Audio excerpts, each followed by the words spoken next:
So the leads you cannot get in touch with, you need to keep calling them. And you need to vary your times. Maybe you called them on Monday, you couldn't get in touch with them. And a lot of agents do this. They call them on Monday, they leave them a voicemail, and they say, oh, I couldn't get in touch with none of those people. They don't call me back. And they never call again.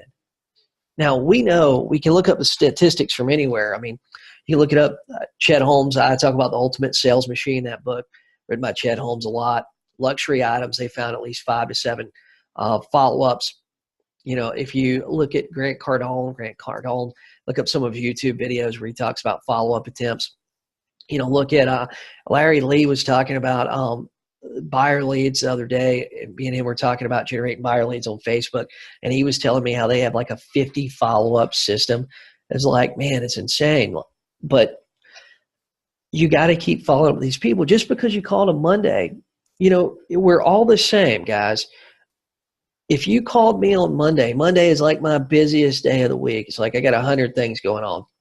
And if you called me on Monday, you probably ended up leaving me a voicemail. Okay.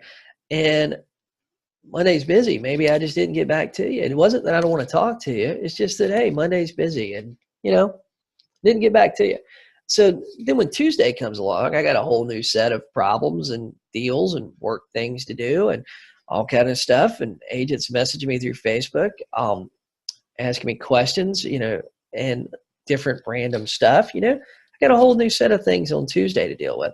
So I probably got your message on Monday, but then on Tuesday, I got a whole new set of things and, I didn't really have time. Then on Wednesday, I probably had time to call you back, but I forgot about it because it's already been 2 days, So everybody's like that. I mean, think about how many times we do that in our lives, especially when it's something that isn't something you need immediately.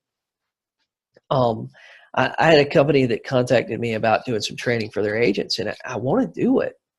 But the problem was, and the guy ended up calling me back, and we chatted about it. But the initial call, it wasn't that I didn't want to do the training with him. Honestly, it was just because, hey, when he called me, I was kind of busy.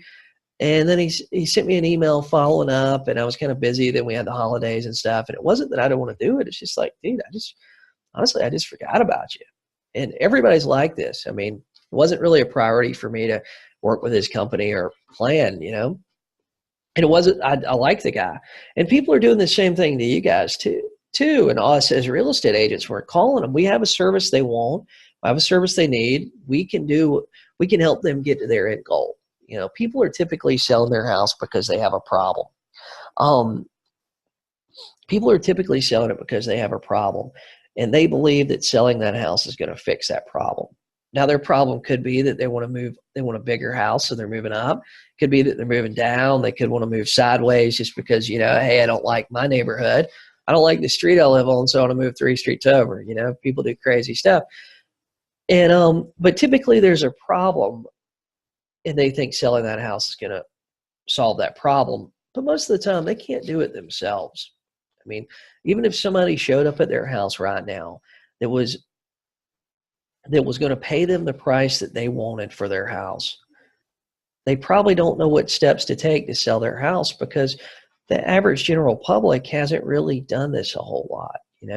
Maybe they bought a house, maybe they sold a house, but your average person, maybe they've done it once or twice. Maybe you're really experienced ones like 3 or 4 times, but if they sold a house or bought a house 5 years ago, it's different now. If they bought a house 10 years ago, it's way different now. Like the whole financing process is different. So these leads, you have to keep following up with them. I mean, I would make at least 12 or 15 calls to a lead before I put it in like a long-term follow-up plan. I mean, then that's without me getting in touch with them. If I'm getting in touch with them and we're having meaningful conversations, then if we're having meaningful conversations where they're telling me like their deep, dark secrets, they're telling me, well, I'm a little bit worried about putting it on the market because, I got a roof leak that I need to do something with, or, my house is a mess because of the holidays. I mean, I'll tell you, we're not looking to sell our house, but man, if we were to put our house on the market today, there's no way we can do it. We got kids' toys everywhere from Christmas. Like, our baby took over our house, and there's a lot of people like that. So So anyway, Vanessa says, this is so true. I learned to embrace this quote when I want to assume what's going on with a buyer or seller. Stay out of judgment, stay in curiosity.